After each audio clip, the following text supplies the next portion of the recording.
The future of the music industry. Well, I mean, the music industry has always had a cliche of no one knows what's going on, no one knows what the next thing will be.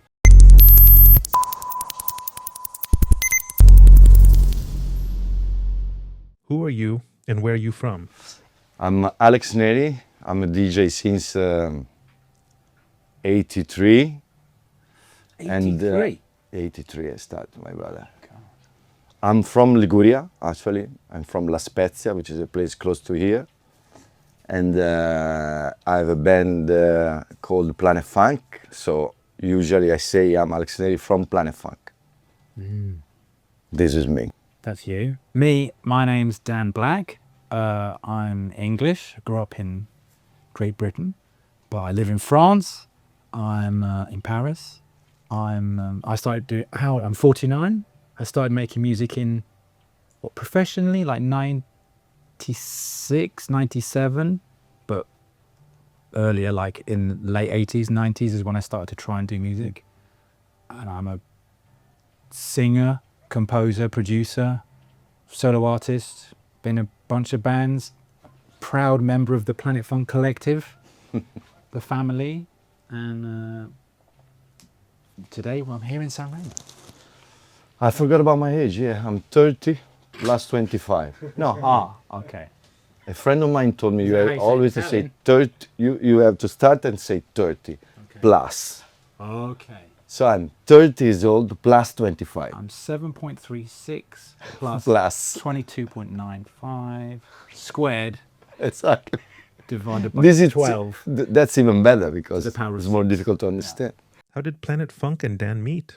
It was a key moment for Italian music. I can tell you, I'm the right person to tell you this because because I was in Naples writing after we wrote Chase the Sun.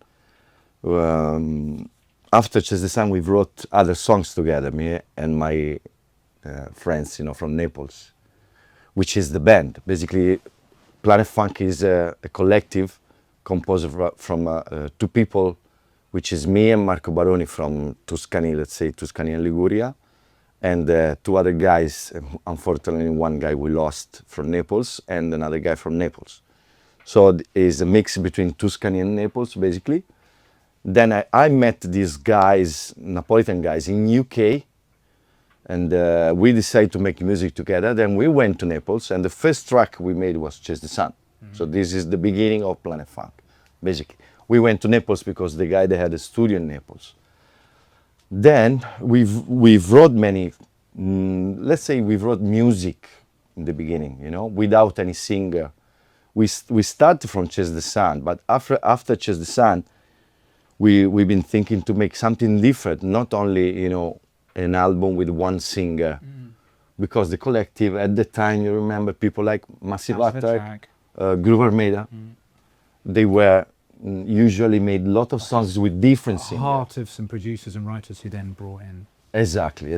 So the heart basically was the producer, and then what happened? At the times in Naples, there were a label called Bustin' Loose, and upstairs the studio, there were the office just in front of the sea. So was unbelievable place in front of Posillipo, Crazy. And there were a tape from a group called The Servant on the table. So because I was a friend of another guy is not here at the moment, it's called Max, and I went to Max and I say, who is this Servant? What's this Servant? Could you play me these cassettes? Then Andy said to me, there's an English band I really like. We're thinking to sign under Bustin' Loose, Then I say, fuck. I start listening and I say, really? I really love this music. I really love this band. I really love this singer. I'm not telling you because he's here. This is the truth. I really love this singer. And at the time we made a track called Paraffin, which is the Paraffin song. It was instrumental. Then I went to Max and I say, Max, I think if you call this guy, Paraffin and this voice, it could be unbelievable good. So, and the rest is history. It came down. We did, I think Paraffin was the first track we did together, right? We did, it was like 3 songs at the beginning. But It was Paraffin, definitely. It a song was. called Molecules. Molecules was another one we never released. But it was, in my head it was 3, but yeah. Molecules was also really good. I really like it, but I don't know why we didn't release. At time, I think. It was a really good song. But my side of the story is, to me, This is my side from Planet Funk. Then that's all true. He's not lying. But the thing that's interesting to me is it makes me think of there's a John Lennon song where he sings that life's what happens while you're busy making other plans, and this is like the epitome of that philosophy, because I was doing The Servant and doing Make It, which was a kind of alternative rock thing, and was very focused on this. And my manager at the time, her neighbour just in her apartment block was an Italian guy whose friend was someone in Busting Loose, and said, "Oh, why don't you let me play your band to these people in this label in Italy?" And we were like, well, like many times, we said, "Oh, play your music to this person." So, okay. And then this call came and said, "Oh, there's these guys in Italy, they want you to go and maybe write with them." And it was in Napoli, and I thought, well, okay, why? And I didn't really know anything. I was like, okay, why not? Let's try, let's go. But it was completely a side alley. I was on a big road going this way. And in my mind at that point, this will take me up the mountain. And then I do this little thing here one time. And in the end, the mountain one of the mountains I went up was with them and this other thing. So it was to me at that moment, was a very small random thing that wouldn't be one time. And I never thought we're here 24 years later, I'd be on a boat in San Remo talking about that moment. So it's the definite big example of never know which little tiny door that opens that you might not be that interested in, or that leads to a crazy place while you're focused on, yeah, I'm going to be a... That's why my philosophy is just Be open. Just leave and be open. I mean, because you never know. Did you feel you were creating something with an international touch for Italy back then? No, we didn't. I mean, I realized after Chase the Sun, inside me, I realized to make something. I said to myself, we probably made something different. Okay, because in the beginning, Chase the Sun, now everybody sing, but in the beginning, the sound of Chase the Sun was something really different than I remember. The rest of the music around me. Even to me at that time, to be honest, Chase the Sun was from a world of music that at that time I wasn't my thing. I was in a sort of alt rock world. Mm-hmm. When I was younger, I was actually in like the late 80s, 90s, I would go to raves and listen to dance music. But to me, but I remember the sound of Chase being, even from that distance, being like, because it had a rock element to it, because the bass line's very rock. Bass line. And I remember being like, thinking that this is very unique. That this isn't like, another. It's like, okay, this is its own thing in its own world. This was the feeling at the time. I mean, I didn't realize was a success or whatever. I just said to me, okay, I did something different, and really deep, because the lyrics of Chase the Sun is something which came from my soul.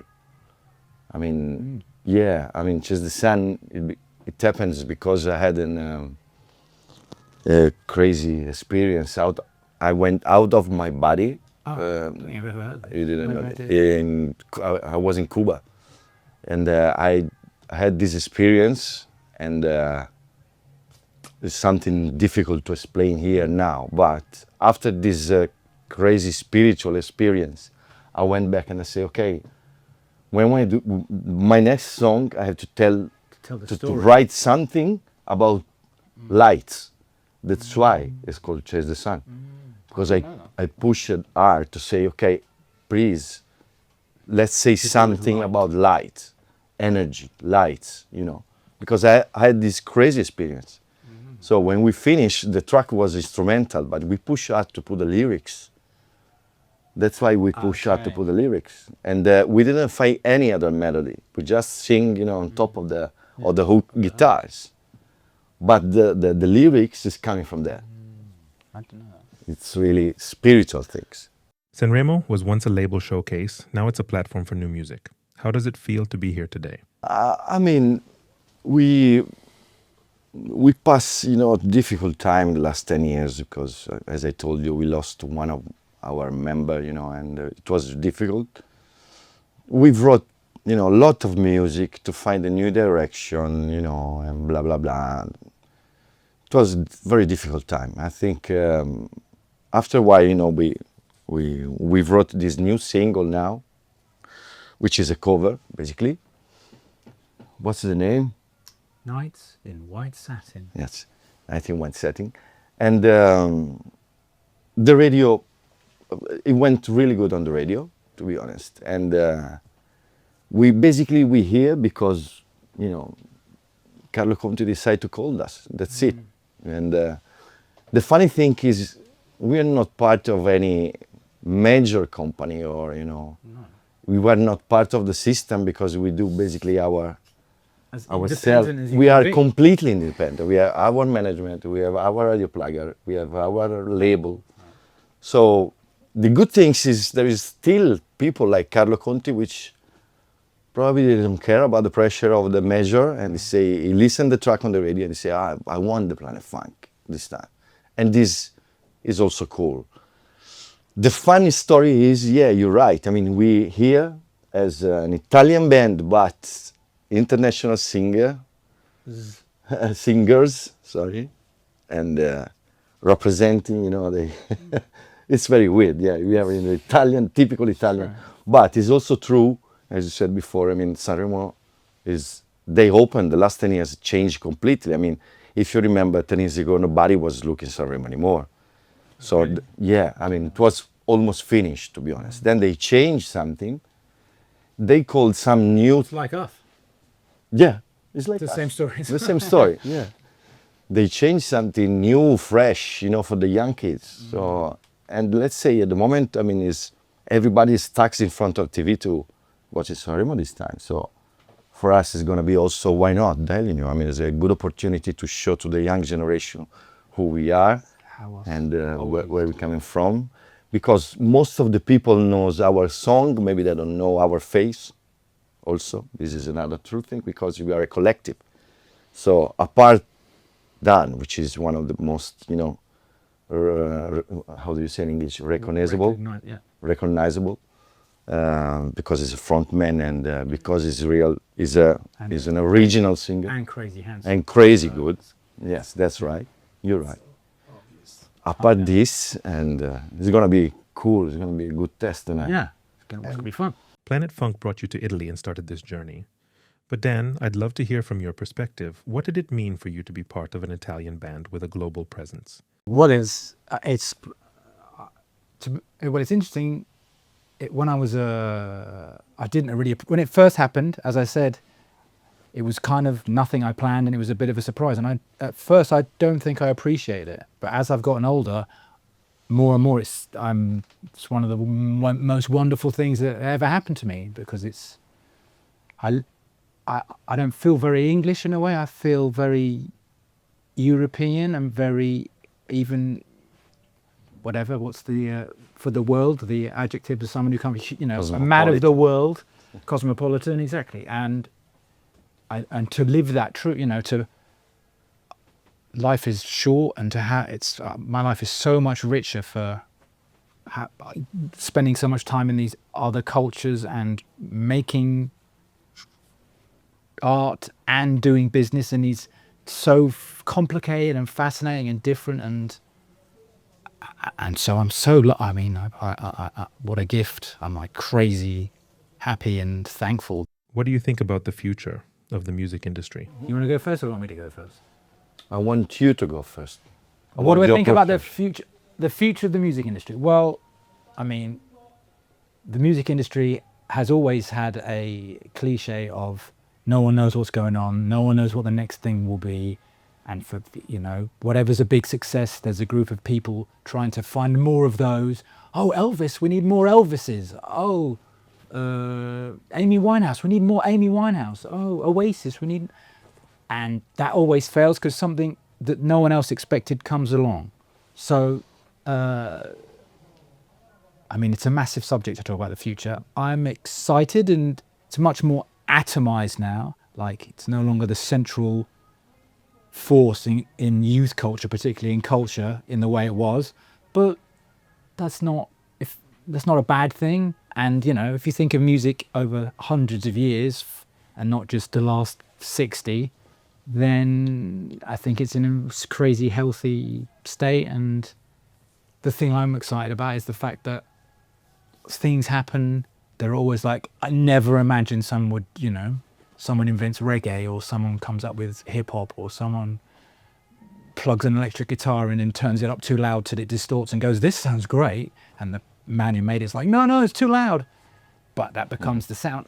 Those kind of, and that will keep happening. Humans always, you know, super inventive and take things and use them in a way that the person who made them didn't intend. And so the thing, I just wait for the next exciting. It may not be a central dominant force in the same way that, you know, Elvis or the Spice Girls or whatever is, or Taylor Swift. But for people who love music, there will always be. I like that more. It's more niche in a way, and it's more. Oh, I like this thing, and you know, financially it's bigger than ever. So it'd be nice if it became more just, and if the what's the word? The tyranny of certain DSP platforms and such was made a bit fairer. That would be good. Mm-hmm. But you know, I love that people are still will constantly, you know, find new crazy ways to express their life and being alive, and that's, you know, I would bet money on that continue to happen. Because the music industry, if you talk about music industry, I think now we understand how much is important the brand at the moment. So I think the future of every singer, talking about the industry now, because the rest is said. So I think is really important for every singer or every producer or whatever, every artist in general, to grow his own brand, basically. So when I think about the future is, I'm going to have my page, whatever it is, with everything inside me, which, you know, come and explore my world, you know. But why I'm telling you this? Because I think today the music is not anymore as it was like 30 years ago. I mean, it's not anymore the only one language. It's not how it was 5 years ago. Yeah, but I mean, no, if you think in the past, you know, if you think about the 70s, I mean, the music was really strong politically or culturally, you know. People like Rolling Stone, you know, they made fighting on stage, you know. So today it's not anymore like this. I mean, the music is only one part of the communication, culture, of the culture. I mean, so there's only one part because we have so many things, you know. For our attention. So even for the artist now, it's not anymore only music. That's what I think. Oh, sure. That's what I want to go. I mean, yes, that's true. So to be an artist now is to be an artist now. You don't just go, I've learnt the guitar. You have to be a company, basically, since the beginning. Good and bad. So sometimes what's the I think the wrong thing about this? Sometimes you forget the happiness to be an artist and make music just for make music. So when I think about the future in this way, make me a bit sad, but I think nobody knows what could happen. And maybe in the future will be part of the industry and the brands, and maybe other people which make music only live, which they don't sell music. So you want to listen to my music? Okay, come tonight and see me. With no telephone, with no, you know, maybe, could be. So this, I want to think about this. I mean, we don't have control.